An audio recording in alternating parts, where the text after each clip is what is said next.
You're listening to the Today in Manufacturing podcast. Hello and welcome to the Today in Manufacturing podcast. I'm Jeff Ranke, joined as always by Anna Wells, and filling in for David Manti is longtime contributor, short notice co-host, Andy Zoll. Andy, thanks for stepping in for David again today. We're the editors of manufacturing.net, Industrial Equipment News, and a couple of other brands here at Industrial Media. We've been doing this for over a decade, so we feel like we know what we're talking about. Every week, we look at the five biggest stories on our sites, talk about them and the implications they can have on the industry moving forward. Before we get going, we're just going to ask that you make sure to like, subscribe, or share the podcast. You can also help us out by leaving a review on whatever platform that you like to use. And if you have any feedback for us, you can feel free to email the podcast at Andy, Anna, or Jeff at IEN.com with email the podcast in the subject line. One other piece of housekeeping before we get going. For those of you who are worried about it, we did get Anna one of those Today in Manufacturing podcast t-shirts. And if you'd like to be as cool as her, be one of the first 10 people to email us with what you like, don't like, or like us to cover within the podcast, and we'll be happy to get one of those out to you. Before we get going, Andy, thanks for stepping in for David. How are we doing today? We're great. It's good to be back. Thanks for having me. Awesome. Anna, how good does that t-shirt feel? I love it. And for the audio-only listeners right now, I just want you to know that it's very soft. It's a nice shade of blue. If you're interested in a t-shirt giveaway, you can email us and we'll see what we can do. Awesome. Very cool. All right, let's jump in. I think to start things out, we're going to talk about a little boutique automotive manufacturer. I don't know if you guys are familiar.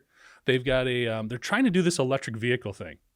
And they've also got a very subdued owner, founder of the company. He's kind of social media shy, but what we'll get into a little bit here as we talk about the Cybertruck specs disappearing off of Tesla's websites. Late in 2019, Elon Musk, are you familiar? Elon Musk, we'll get into it a little bit. He unveiled an electric truck that some described as a large metallic trapezoid. Musk called it the Cybertruck. The unveiling including the now infamous demo where he tried to offer an illustration of the brake-proof windows, in which case they had an engineer throw a large metal ball at the glass and it proceeded to shatter on stage, as Elon Musk was describing it as bulletproof. Well, they got past that. Fast forward to last month, and Musk confirmed that production goals for the pickup needed to be modified. And it won't actually go into production until late 2022, volume ramping up the following year.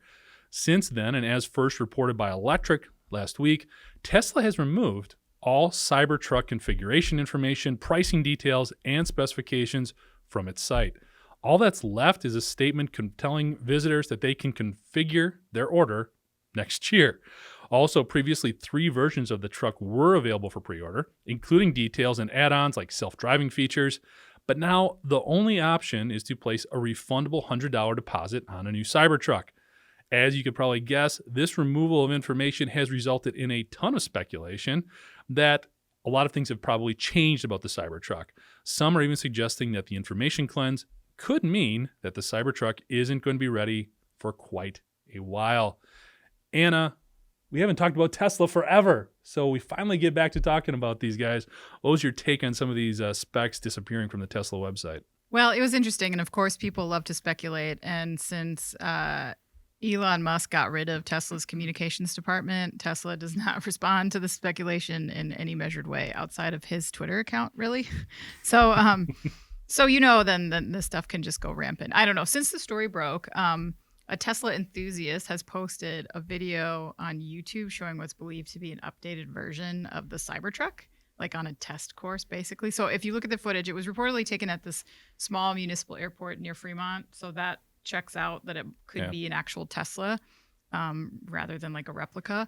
But I read an article on The Drive, which detailed what it believed to be windshield wipers visible, and it's hard to see, but side mirrors and rear wheel steering, which is what Tesla said this would have. Sure. So I think that all points to potentially this is the Cybertruck. So I don't know. To me, that may be an indicator that this is moving forward. I don't think that them pulling down those specs or configuration options and then pricing details necessarily means that the Cybertruck is dead. A lot of drama around that potential. Yeah. But as we know, there's a lot of supply chain stuff going on. Everyone's raising their prices, so I wouldn't be surprised if they were just making some changes there. But look, Tesla is notoriously cagey. Elon Musk seems to get like almost perverse pleasure out of being vague. I don't know. Perhaps he doesn't care what people think, especially considering that the Cybertruck, I think, maybe has one of the strongest brands for any yet to be produced in development vehicle that I've ever seen. So maybe he just, he's letting it simmer. I mean, Tesla just announced their most profitable quarter ever, despite all of the supply chain challenges that are impacting automakers. And I think, meanwhile, the Drive is saying that they're pretty excited about the new footage, and they think this is like real solid evidence that Tesla's moving forward. And they said it's really like the first evidence outside of a Musk tweet that like the Cybertruck is actually coming. Yeah. So I don't know. I feel like maybe this got people riled up because they got nervous because it has like 1 million pre-orders, right? Which is insane. Yeah. But I don't think that people need to be worried that the Cybertruck is necessarily not going to happen. I think it is going to happen. Cool. I didn't get a chance to see the footage. Does it still look like a large metallic trapezoid? It does. And some people said that they thought that the angles were a little bit more pronounced, which that was necessary. What? It's already pointy? like the most pointy vehicle I've ever seen. So I don't know if that's true or not, but yeah, it looks the same. Interesting. Andy, what's your take? I guess I would agree that this doesn't mean they're killing the model entirely, because that would be a bad look. But I would say it doesn't bode well for it getting out on time, even by these timelines that people are speculating about. Mm-hmm. So, and one thing I thought that might be interesting about that was that, it's not like when Tesla was first starting out and they were the only game in town trying to come out with these electric sedans. A lot of people are working on these electric pickups and trying to get control of that market. Now, maybe they're not worried about that because this is a rather unusual body style, and they're not. So maybe they're not concerned about what Ford's doing with the F-150 Lightning or what Rivian is doing. But those two trucks are going to be out before the Cybertruck now, even by this ambitious, maybe too ambitious timetable that they're looking at. So we'll have to see how that affects them, if at all. Well, and they had some issues with when they rolled out the Model 3. They had a bunch of pre-orders. They couldn't get them out on time. They had some definite issues there. Yeah. Obviously, the automotive supply chain has gotten maybe just a little more complicated in the last 18 months or so. So, Anna, do you think maybe Musk is actually slowing things down a little bit, trying to be, as you described, less cagey? Yeah, maybe. He's just looking at it in a very practical way. And they're a public company. So how many times can you go through this, like taking people's money and then making them wait for a really, really long time outside of the original timeline that you've placed? So you're right. I mean, it could be that they're just looking at this in a very practical way and saying, this is not going to happen. We know with our supply chain constraints that we got to be putting out the vehicles that we're currently selling that are already in production. Right. Andy, what do you think of the Cybertruck, just from the aesthetics of it? Well, it seems like your style. Here, yeah. I will say it doesn't look very practical to me, but it's my position that not very many full-size pickups are that practical to begin with. So I'm not sure I'm the right guy to ask about this sort of thing. My ideal is the mid-90s Ford Ranger. So that's okay. where I Stick with land the on classic, that's where I land on the truck continuum. It'll be interesting. Anna, you mentioned how they just had their most profitable quarter. One of the things they did mention in that call, though, on the financial stuff was some of the supply chain issues they're anticipating. We're going to get into that a little bit when we talk more about EVs later on, but Tesla's not immune to that. If they do want to keep some of this momentum going, it might make sense to focus on some of their core products right now that are moving, as opposed to ramping up too much for something that's still in development. Totally, yeah. Kind of a work in progress, story in progress there. Moving on. Our next story talks about some ship fires. Now, it's kind of interesting because we're talking about the Navy probing some major failures in a fire that destroyed a ship. More specifically, we're talking about the USS Bonham Richard. The Navy just issued a report concluding that there were sweeping failures by commanders, crew members, and others that fueled the July 2020 fire that destroyed the ship, calling the 5-day blaze in San Diego preventable and unacceptable. The 400-page report details lapses in training, coordination, communication, fire preparedness, equipment maintenance, and overall command and control. I'm not sure they left anything out there. It slammed commanders of the amphibious assault ship for poor oversight and said the main firefighting foam system wasn't used because it hadn't been maintained properly and the crew didn't know how to use it. The ship was in the midst of a 2-year, $250 million maintenance and upgrade project at the time of the fire. The report goes on to describe combustible materials scattered and stored improperly. It said maintenance reports were falsified and that 87% of the fire stations on board had equipment problems or had not been inspected. Failure to extinguish or contain the fire led to temperatures exceeding 1,200 degrees Fahrenheit. And the Navy decommissioned the ship in April, and in August, seaman apprentice Ryan Mays was charged with aggravated arson. He has denied the fire. Now, Andy, this isn't an industrial plant. This isn't a manufacturing facility, but there's still a lot to take away here in terms of industrial applications towards safety and maintenance. Even by the standards of scathing government oversight reports, this one was particularly scathing. This was basically told as a complete institutional collapse in this incident. And the people implicated range, as you mentioned, from admirals all the way down to civilian contractors. So this is a big deal. And one thing I would say is that this fire raged for 5 days, and a lot of sailors went for treatment for smoke inhalation and that sort of thing. No one was killed, which is a very good thing to come out of this. Well, and remarkable, 1,200 degree Fahrenheit heat. It was melting. It was literally melting the ship as it burned. Yeah, it's incredible. We'll get into a little bit later on about how, these kinds of oversight failures can have much more catastrophic consequences. But for this one, they lost a ship worth millions, billions of dollars. Yeah. And hundreds of millions, and they ended up just basically scrapping it. I think it still cost them $20 or $30 million just to scrap it, but it would have been billions to try to refurbish and repair. But aside from that, and aside from the scathing report, they get to implement the recommendations included in the report, which is more training, especially for ships that are not on the water, they're in for maintenance, and things kind of went haywire that sort of way. But also, more importantly, they implemented random inspections, and the Navy has said that that's already been implemented, and they're seeing some success with it. So that's one good thing to come out of this. Otherwise, pretty horrifying story. Anna, I was really surprised. It's one thing for there to be a breakdown in terms of safety procedures, but they seemed to implement that people didn't even understand what the procedures were or how to react, and command and control basically just said, that's what it is. Yeah, the people didn't know what to do at all. It was really horrifying. As you mentioned, going through the report details, how they identified lapses in training, coordination, communication, fire preparedness, equipment maintenance, overall command and control, which is a big one. I mean, that's everything, right?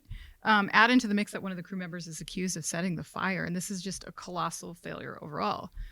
I mean, as you mentioned, this is a Navy ship. It's not a manufacturing plant, but I think you could easily see how, a large operation with a lot of people involved, combustible chemicals are very, this could easily be the same kind of sizable catastrophe that you would see in a manufacturing plant due to poor communication and management.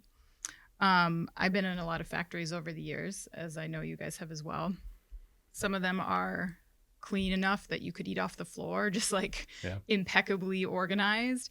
And others are not. I mean, and this is like with prep time, knowing that you're coming. Yeah. They know that you're coming, and it's still like kind of a hot mess in there.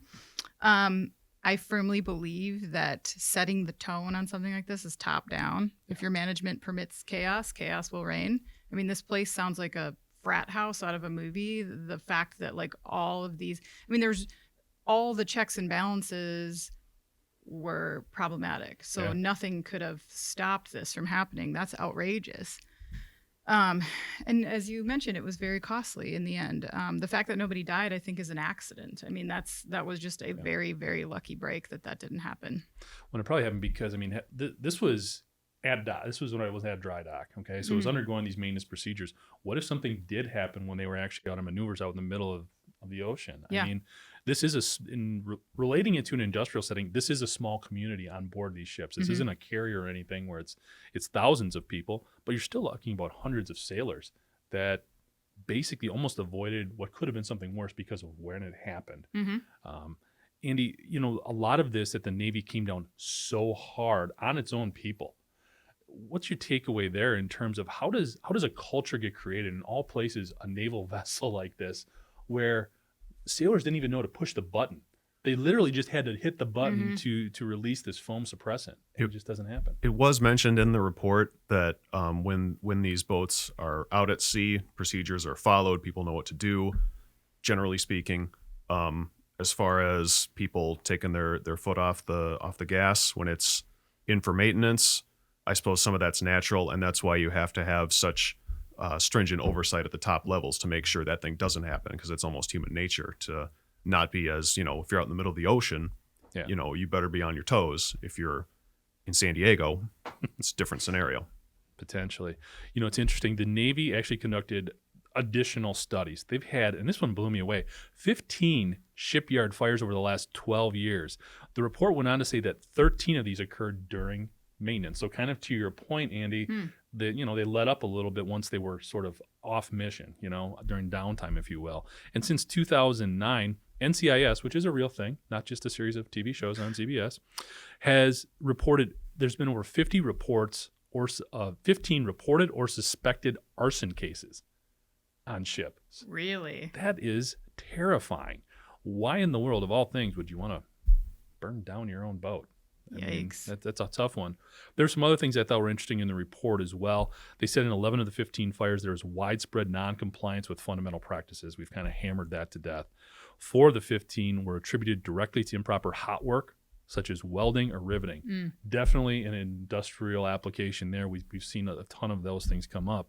And again, talking to your point, Anna, there is too much reliance on formal schools and outside certification and not enough day-to-day training in basic firefighting, incident management, and firefighting in an industrial environment. So the Navy's got some issues here. At least there's definitely a level of accountability that one would hope to believe that hopefully these things can be minimized going forward and fewer of them. Not as significant as the danger that you're putting everybody at worth, but we're talking about hundreds and hundreds of millions of dollars of taxpayer dollars that are basically sinking with these ships when these fires occur. So moving on, before I get too fired up about that one. Our third story talks about as a gun plant downsizes, nearby manufacturers vie for its workers. This is a really interesting story. Last month, gun manufacturer Smith & Wesson announced plans to relocate its headquarters and shift hundreds of jobs from Massachusetts to Tennessee.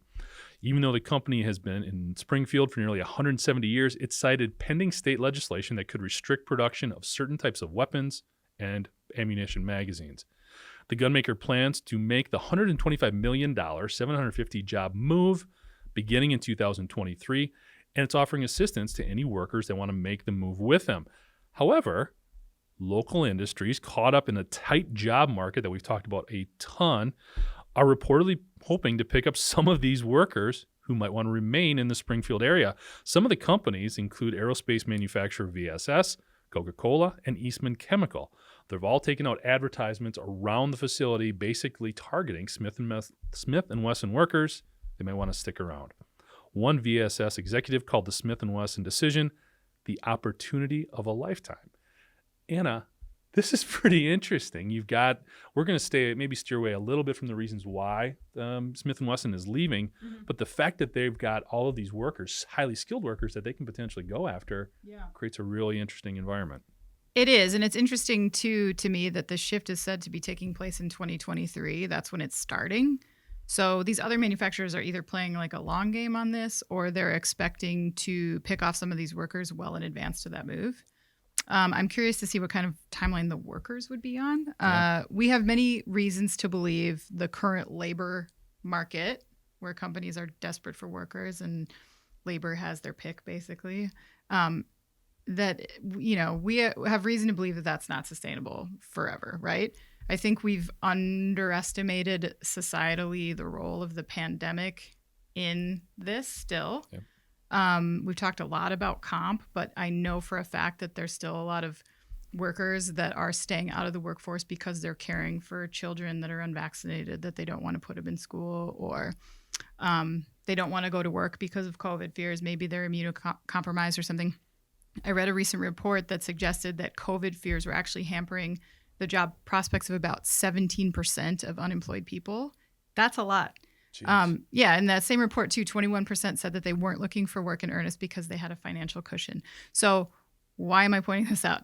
I think both of these variables are going to diminish over time. I mean, hopefully COVID cases continue to decline. If you have a financial cushion and you're not working, that's not going to last forever. Once we get a handle on this, I think it frees up some people who have been out of the workforce for a long time. So I wonder if the Smith & Wesson workforce, who may be multi-generation Smith & Wesson workers, that company's been there for 170 years, they might not be so quick to hightail it out of there. I don't know.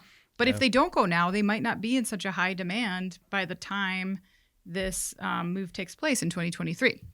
So depending on what they do and when, I think it could mean a problem for Smith & Wesson as they try to wind down the plant if some of these workers start to leave now.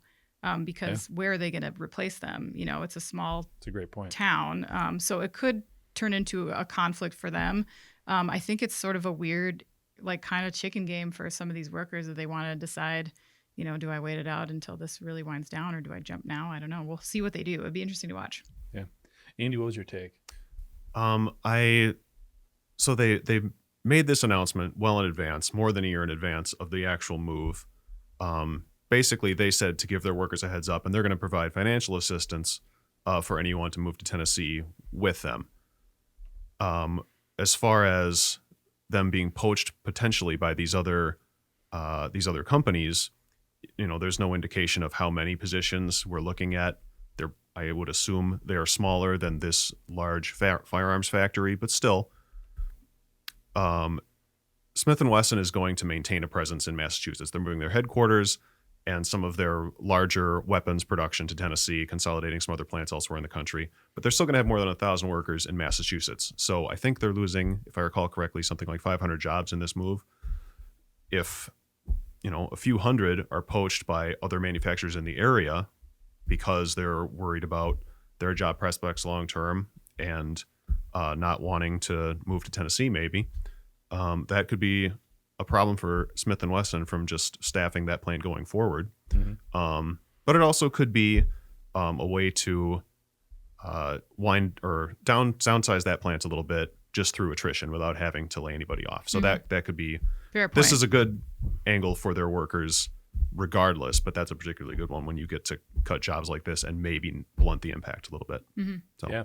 So it is, they weren't clear. It's 750 jobs that are going to be created in Tennessee. I don't know if that's exactly the number, you know, that they're moving or whatever the dynamic is.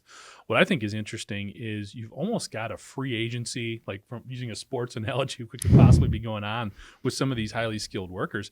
I think it's fantastic. I love the fact that these other manufacturers are being more aggressive and assertive. They're using some different types of techniques, which we've been talking about skills gap and difficulty finding skilled workers forever. And a lot of it is because manufacturing has always done what manufacturing does. They haven't really opened themselves up to taking different routes, different approaches to either finding and then keeping people. I mean, I think this is a perfect opportunity, regardless of how many workers they get away from Smith & Wesson.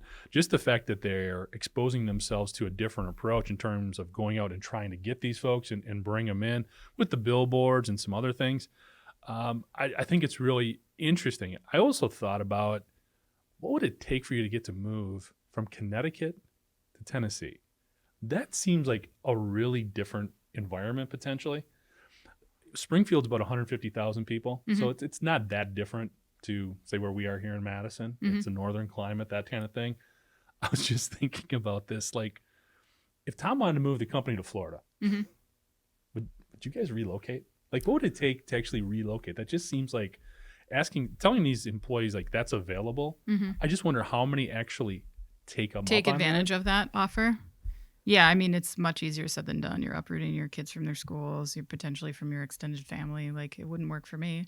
Yeah. But you know, some people, you saw more migration during the pandemic as people were working remotely more and started to look at like the cost of living changes that they could make and still maintain a lifestyle.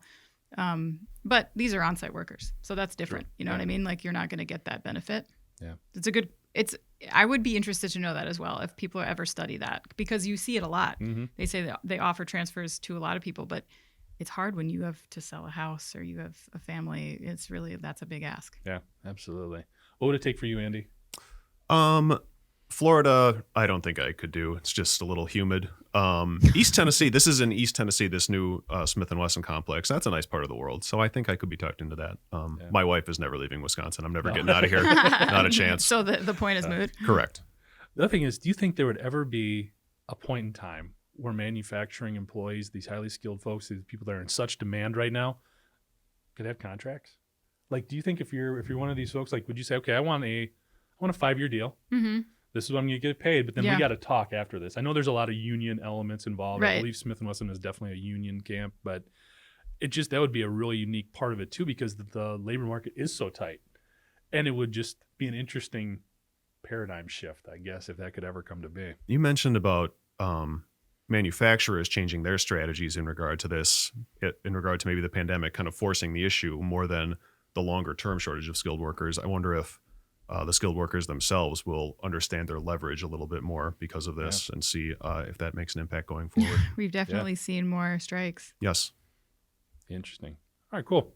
Moving on. I thought this was an interesting one too. We've got an auto supplier that wants to be paid amid production slowdowns. So we all know about the automotive industry and how it's just been hammered by this ongoing shortage of semiconductors. But one automotive supplier is just over it. And to be honest, it just wants to be paid. Noveris is a French manufacturer of plastic parts. Now, they're a pretty big player. According to the company, one of their products is currently being used in at least 1/3 of all vehicles around the world. Pierre Boulay is the company's CEO, and he says upwards of 2,000 orders have been canceled on short notice this year alone, with at least 100 of those orders scrapped with less than 48 hours notice. These cancellations, as you can guess, this equates to tens of millions of dollars that they're losing, and he feels his company should not be forced to bear the brunt of other OEs' production issues. Boulay has also noted that some customers had warned Noveris of cancellations and actually paid for some of the excess costs. Others just basically said tough luck and walked away. He indicated that the company would pursue commercial talks rather than legal action, but was very unclear as to how he would make these automakers reimburse them.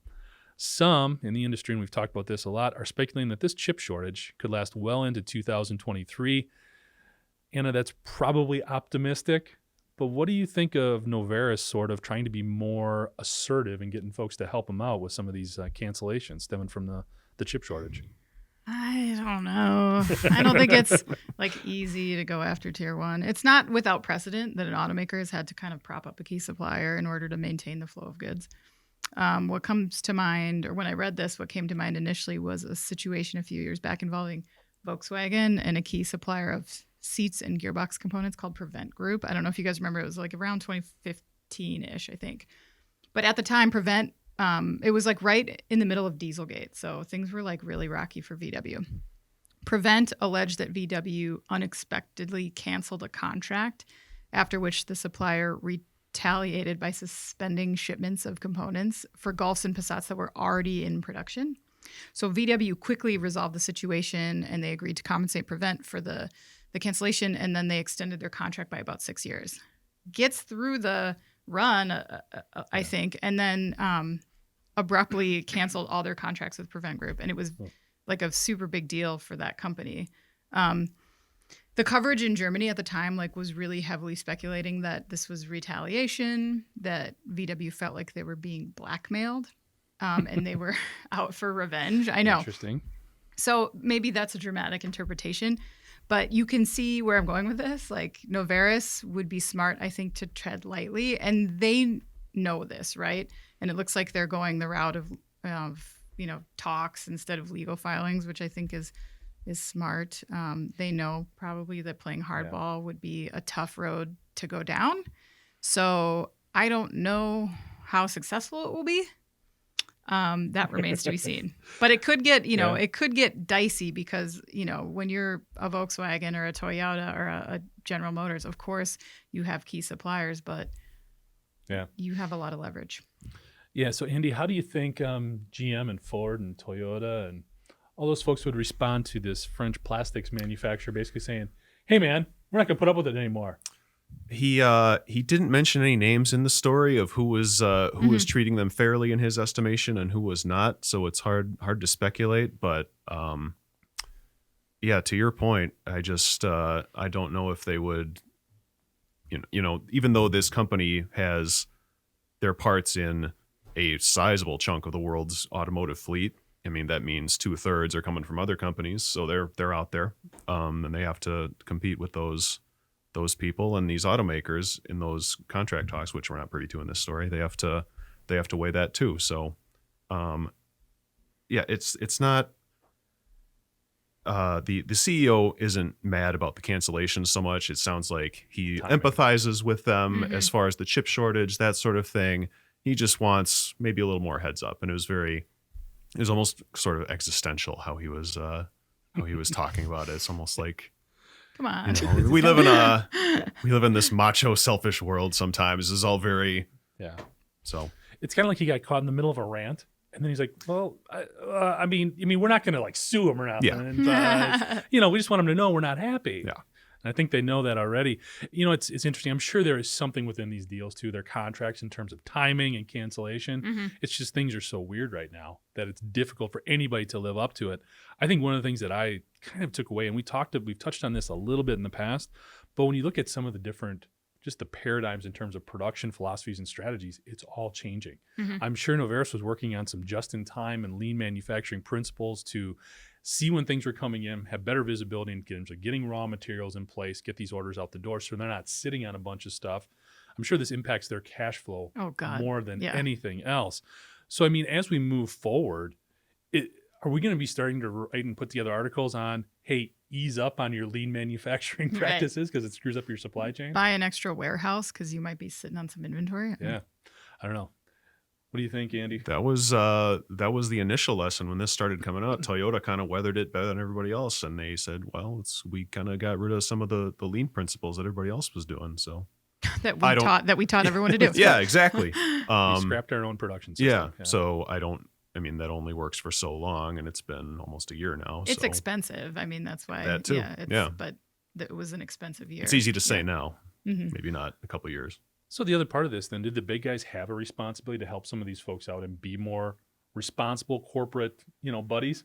Or is it, are we just in such a weird place that you can almost tolerate some of this behavior from the big guys?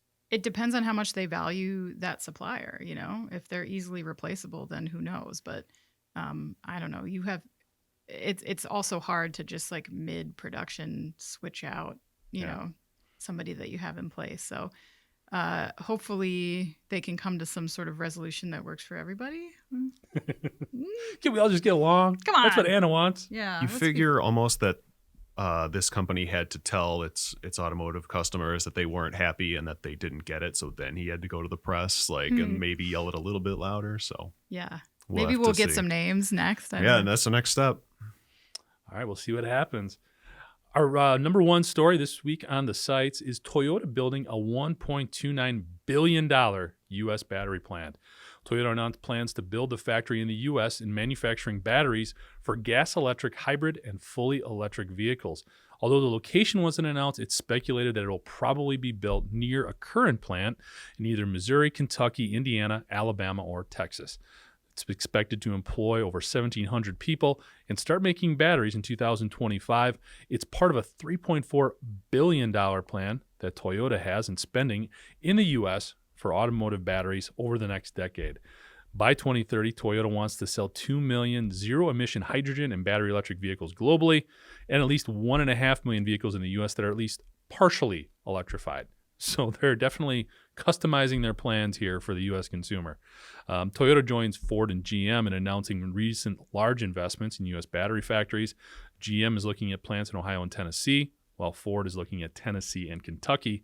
According to Ted Ogawa, Toyota's North American CEO, the commitment to electrification is about achieving long-term sustainability for the environment, American jobs, and consumers. And he actually wrapped himself in the flag, Rocky Balboa style, immediately after making those comments. It's about America only. Exactly. Yep. So, Andy, what is this story, which is clearly just about transforming the American auto worker? What was your takeaway? Well, it shows that Toyota, which, as we've covered before, has been a little bit of a laggard on electrification. It shows how they've said publicly that no, we get it now. Electrics are here. They're going to be here. We need to get on board. This is kind of them showing that in a material way.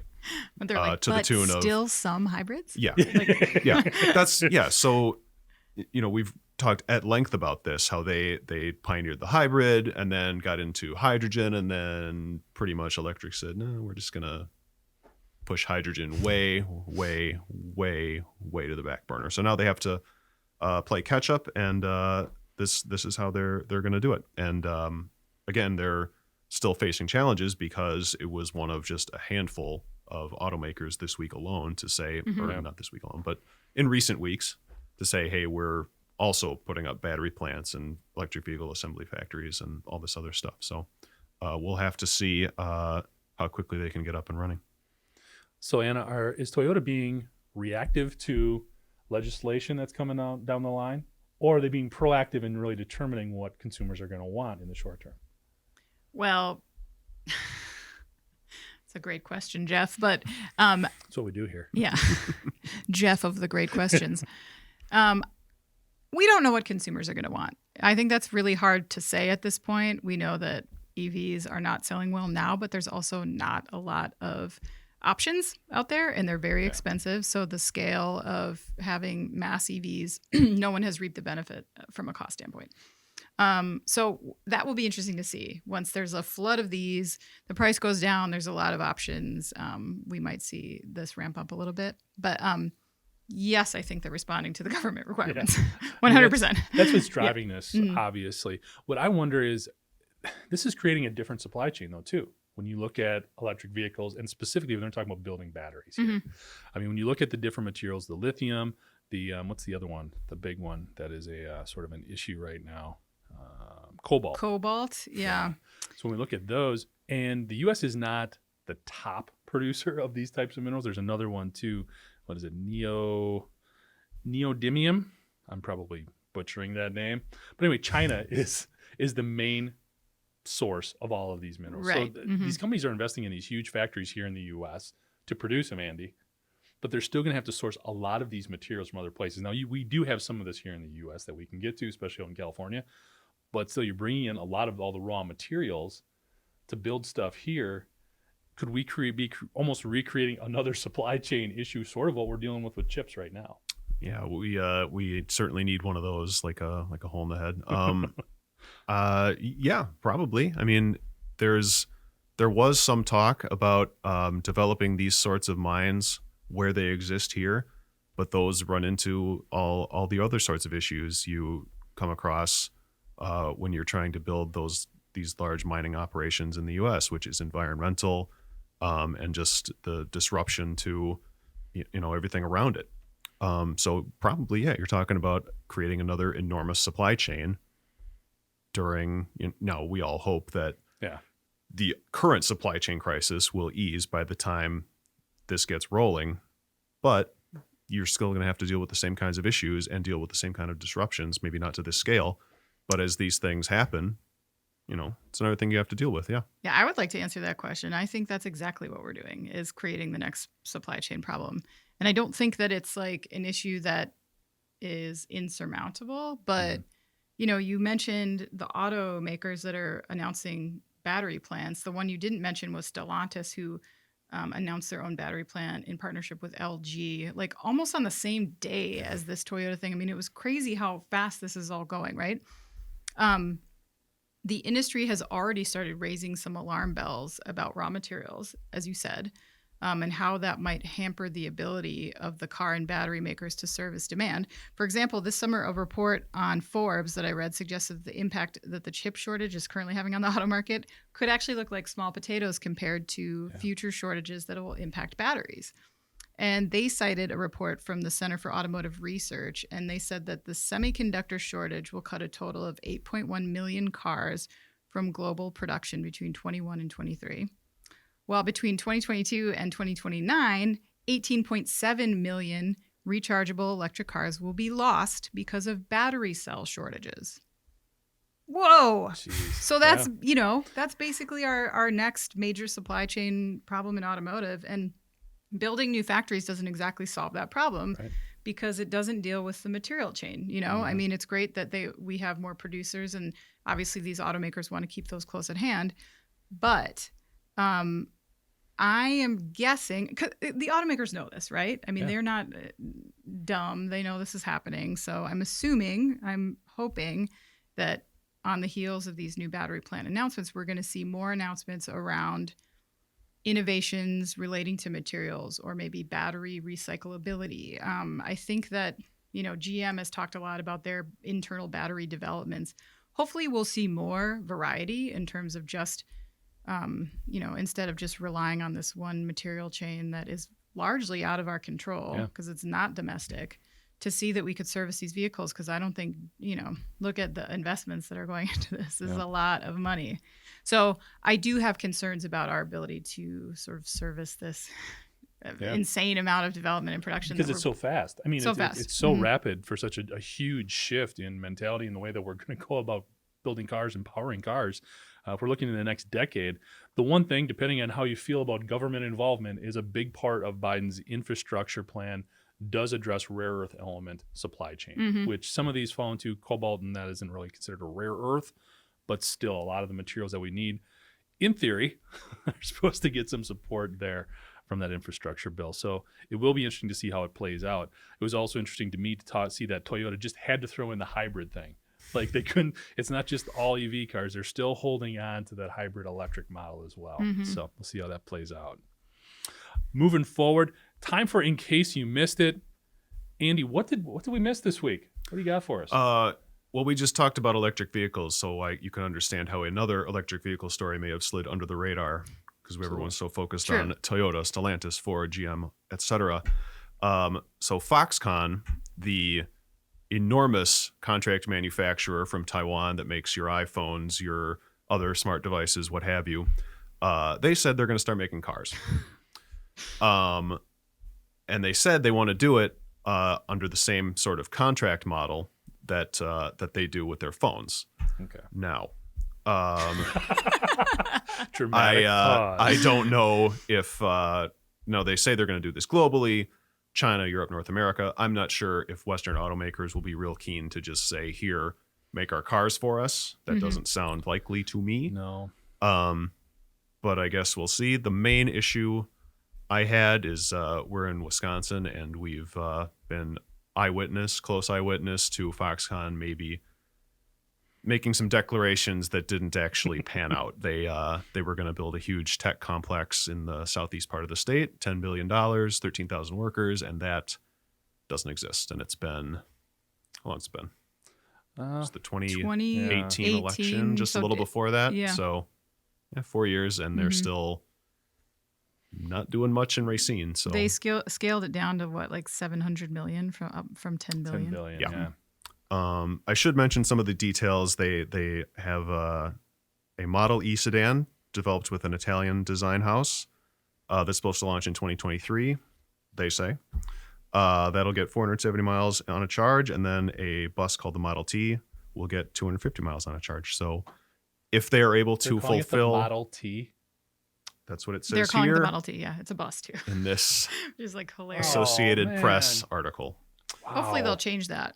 Yeah, they might want to do that. I wonder if is that in the public domain now? That trademark? Probably, Well, right? there you go. Easy money. Yeah. Wow. So, Well, I'm glad they're not putting their name on it. Like, who's going to buy a Foxconn car? I mean, at least they're sticking to their contract model, I Yeah. guess. I think is I a think positive thing. right now the first company that's signed on to use their designs is a company called, I think it's Yulon. It's in Taiwan. I think we'll see more Asia representation. As Andy said, I don't see like the big three having a need for this. Although Foxconn is saying like, we are going to build plants close to our customers and build near them. So they're looking at plants in all, they just are talking about buying that Lordstown plant in Michigan. Who knows? But again, who knows? Yeah. It's Foxconn. Yeah. Who knows? Scary. Yeah, I wonder what the UAW has to say about this, too, because I'm sure they're thrilled. I mean, all those plants down in the Southeast, those are very, very few of those are union Mhm. shops. Now you've got somebody who's coming in who kind of has that low cost moniker, Mhm. attached to them in terms of what they do. Yeah, this would, I don't know. I'm conflicted because I have an iPhone. It's well made. I don't have a problem with that. It's just that name right now. Now you actually know who Foxconn is. It just brings up a lot of negative sentiment. So I don't know. We'll see. Anna, what did we miss this week? Okay, so my story is about a scorned ex-worker. Another? I know. Who allegedly hacked some airplanes at a flight school. So a 26-year-old Florida woman has been accused of hacking into the systems at her former workplace. It was called the Melbourne Flight Training School. And according to a report published by Vice's Motherboard, Lauren Lyde resigned from her position at Melbourne in 2019 after her father, who also worked there, had been fired. Sounds like maybe she had an axe to grind about this. But a few months later, the CEO of the flight school, Derek Fallon, noticed that there were some significant gaps in information in the app that the company used to track its flights. So Vice said that Fallon called the police and explained that the records in the flight app were changed or missing. For example, some planes with maintenance issues had been labeled airworthy, and others had inspection reminders deleted. Fallon reportedly stressed to police that some of these planes cleared for flight may not have been safe for the pilots to fly, which is pretty terrifying to think about, right? The police reportedly tracked the IP address responsible for the changes back to the Lyde household, and then they say that the hacker used administrator access, although Fallon says he doesn't know how the password was obtained. And I'm going to stop on that point because if all that's standing between a disgruntled employee and what is basically this very dangerous act of sabotage is one password, then I think we can see the problem. And if this woman is found responsible, I'm not trying to victim blame here exactly, but she should be prosecuted to the fullest extent of the law if that's what happened. But I think maybe it's time to start evaluating a business for what potential danger could result in a hack. And I'm not just talking about flight schools here, but also we saw that thing with the public utility where the water was tampered with.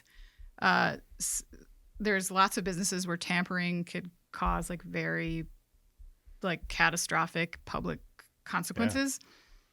I think maybe we need to start creating a basic cybersecurity requirement that is as intrinsic as what you would expect from a safety regulator, because this is a safety regulation. And small businesses, and this is documented, they are increasingly being targeted because many of them are oblivious to how exposed they are to being hacked. Yeah. So I don't know. To me, I know we talk about cybersecurity a lot, but this article really kind of hit home just how easy it can be to sneak in. And, we think of hackers. Yeah. Oh, yeah. And we think of hackers as these nefarious, overseas, somebody who's just trying to break in and get money or whatever. But this stuff happens too. And clearly it's very easy to do, or it can be.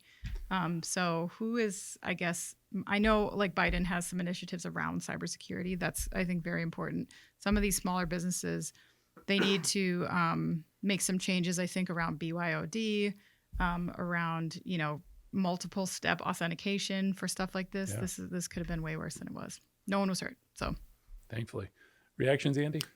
I mean, how do you not change that password when somebody leaves the job, particularly when you're dealing with aircraft? It just, whatever. It's mind-blowing. I mean, it really is, especially when you're talking about this. So this is a training school, correct? Mm-hmm. But still, you're talking about planes, people going up there. When you're talking about maintenance procedures being doctored, first of all, you're right. This woman deserves the book thrown at her. This is not to be too dramatic, but this is almost like attempted murder. It's scary. When you think about what could have happened here. And we've talked about this a ton. Maybe it is time for an OSHA type regulation to come into effect for a lot of these businesses to make sure they are hitting a lot of the low hanging fruit at least when it comes to cybersecurity. Also, solicited or unsolicited plug for a new video series we're doing here at manufacturing.net called Security Breach. And it talks about cybersecurity for the industrial sector. The host of the show is fantastic. I don't know if you've seen it. Is it you? It is me. It just so happens to be. I was not trying to tee you up for that, but you're welcome. Well done.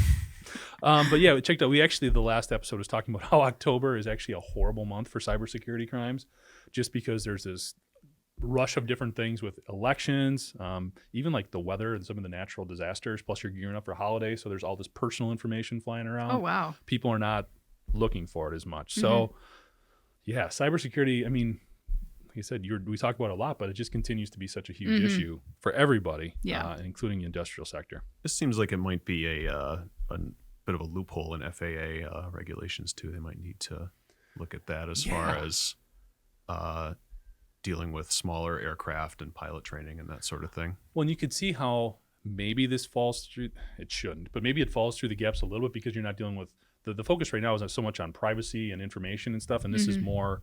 It's a machine, but man, it's an incredibly important and potentially horrible thing that could get through to infecting a piece of equipment. So, moving on to brighter news.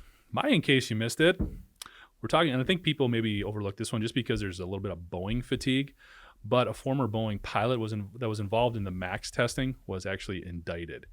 So we got this former was indicted by a federal grand jury on charges of deceiving safety regulators about the 737 MAX jetliner, which, as we all know, was involved in 2 deadly crashes that ended up killing 346 people. Prosecutors said that Mark A. Faulkner basically lied. He was deceptive. When he was one of the people testing this, he saw some things that were actually out of whack with and what is the correct terminology here, just so I can get it right, the maneuvering characteristics augmentation system flight controls. And he saw this stuff going on in 2016 that basically just kind of hid that information. And he said he didn't tell the FAA because it would have basically added about $1 million onto the cost of the 737 MAX because of the additional training that would have been required for pilots to understand what was going on when they saw some of these false readings and how to react to it. He even admitted, and this is it's still mind-blowing that people actually put these into public statements or emails, but Faulkner actually wrote that he basically lied to regulators about the egregious and errors that were running rampant within the 737 MAX. So this guy has been arrested. He is looking at possibly up to 100 years in jail. Wow.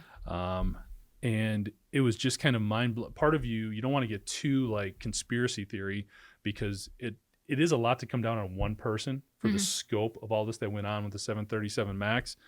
But the FAA did their homework and they did find what this guy was doing or what he didn't do in this case. And it sounds like he is going to be having a lot of time to think about his actions. So what do you think, Andy? I mean, if he's, they have documents here, messages he sent about how he noticed these problems and didn't report them.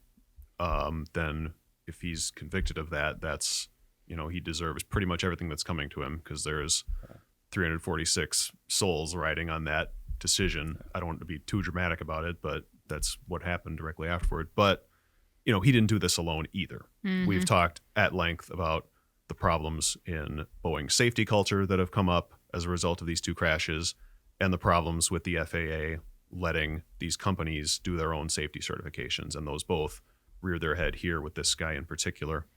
You just hope that people realize that the $1 million is chump change compared to what they paid out to the government and to the victims. I mean, you just have to, it feels easier to go along and get along a lot of the time, but the costs and benefits they're just not even in the same ballpark. And you just need people to like really hammer that moving forward. So, and when we see these types of stories, how do we get past the fact that we're not just making this one individual sort of a scapegoat so that it can all just go away? This has all been wrapped up. It was this guy's fault. We can done and we can move on. I mean, I think Andy kind of hit it on the head here. There was well documented a lot of cultural issues within Boeing. I know people want a scapegoat. And it feels easy to just wrap it up and like we are finished with this, but I don't think that that's fair. And I also think that for anyone who's looking at this outside in, a lot of people work for companies with dysfunctional cultures. And I think that this is a good testament to the fact that in the end, you could be completely put on an island out on your own, made to pay for whatever it is that you do, whatever decisions that you make. If they're unethical, it doesn't matter if you have a crappy supervisor who is, difficult or whatever. I mean, you have to pay for, in the end, the decisions that you make. And that's what we're seeing, Yeah. When we talked about a whistleblower last week, Mm-hmm. this guy made these comments to people within that building at Boeing. There was opportunities for somebody to blow that whistle. Yep. And they didn't. Exactly. Which is disappointing. It kind of bleeds what you both were talking about in terms of culture and accountability. All right. So shifting gears a little bit, we'll go into our final thoughts. Hopefully they can be a little bit more uplifting than some of the in case you missed it stories we just talked about there. But Anna, any final thoughts here before we shut her down? Well, I am heading up to the North Woods this weekend, and I'm very excited. For those of you who don't know much about Wisconsin, it is kind of separated into two parts.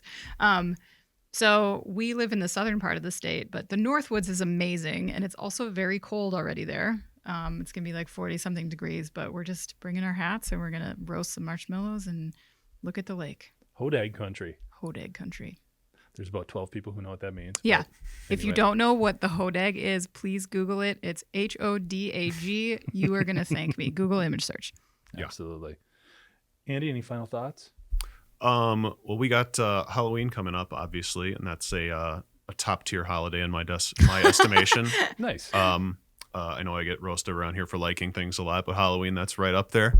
Roasted for liking things. That's like the second thing I've heard you like. Yeah. See? Halloween Fair enough. is all right. I mean, I would never roast you for that. Okay. Other things that you have mentioned that I won't Yes. mention on the podcast. Okay.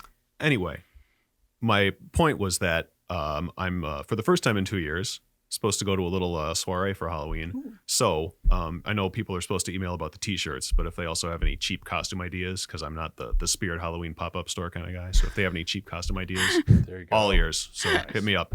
I'm here. Good. Awesome. Yeah, Halloween is fun. And we've talked about this for whatever reason growing up. Maybe I just lived in a bubble. Like Halloween was just like, hey, you go trick-or-treating, you outgrow that. It's kind of what it is. But it seems like it is a much bigger deal. Like my kids, it's a huge deal. They're always going places doing stuff. So yeah, it's cool, man. Mm-hmm. My final thought is one of the things that I've enjoyed as things have opened up a little bit is the ability to go back to the movie theater. It's just something I love doing. So this weekend, I am looking forward to going see the movie Dune. I'm sort of a total sci-fi nerd. Have there been any movies that you guys, I know you're in kind of a different spot. You're locked into a certain genre of movie that you could actually go to. But I saw the Paw Patrol movie most recently. That's the last movie I saw. What you, Andy? We got to go see that Bond movie. Yeah. We've been those meaning are to. pretty good. We have we've not made it yet. I should put that on my list. Maybe this weekend. Good deal.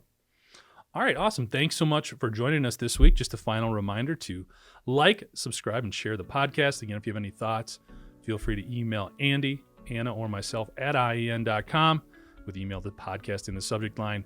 For Anna and for Andy, thanks for joining us for the Today in Manufacturing podcast. Thank you for listening to the Today in Manufacturing podcast.